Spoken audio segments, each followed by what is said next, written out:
ఇక్కడికి వచ్చే ముందు మన మహమూద్ అలీ సాబు మన మాజీ మంత్రి ఆరోగ్యం బాగలేదు హాస్పిటల్లో ఉన్నాడు అంటే పోయి నాంపల్లిలో ఒక హాస్పిటల్ ఉంటే పోయి హాస్పిటల్లో నేను పలకరించి కిందికి వస్తున్నా.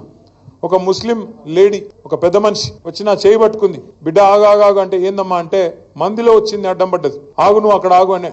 ఏమమ్మా అంటే ఏం లేదు కేసీఆర్ గారికి ఒక మాట చెప్పు. కేసీఆర్ ఉన్నప్పుడు నా పేరు ఫలక్నుమాలో ఉంటా, నా పేరు నూర్ ఫాతిమా.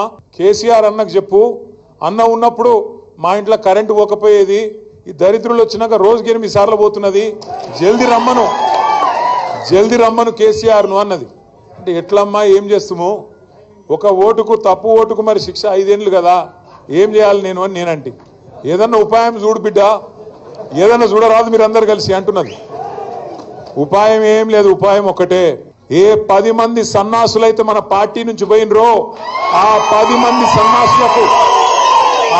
మంది సన్నాసులకు రేపటి రోజున ఉప ఎన్నికల్లో గద్వాలతో సహా కర్రు గాల్చి వాత పెట్టడమే ఉపాయం తప్ప వేరేం లేదు.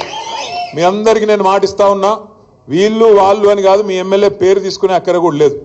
ఎందుకంటే కుండ పగిలితే పగిలింది కానీ కుక్క బుద్ధి తెలిసింది అని ఎవడు మనోడో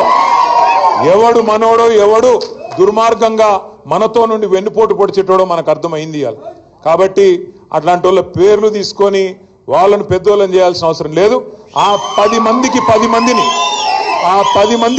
మందిని మీరు గట్టిగా అనుకుంటే గద్వాలలో పండబెట్టి తొక్కే శక్తి మీకుందని మాత్రం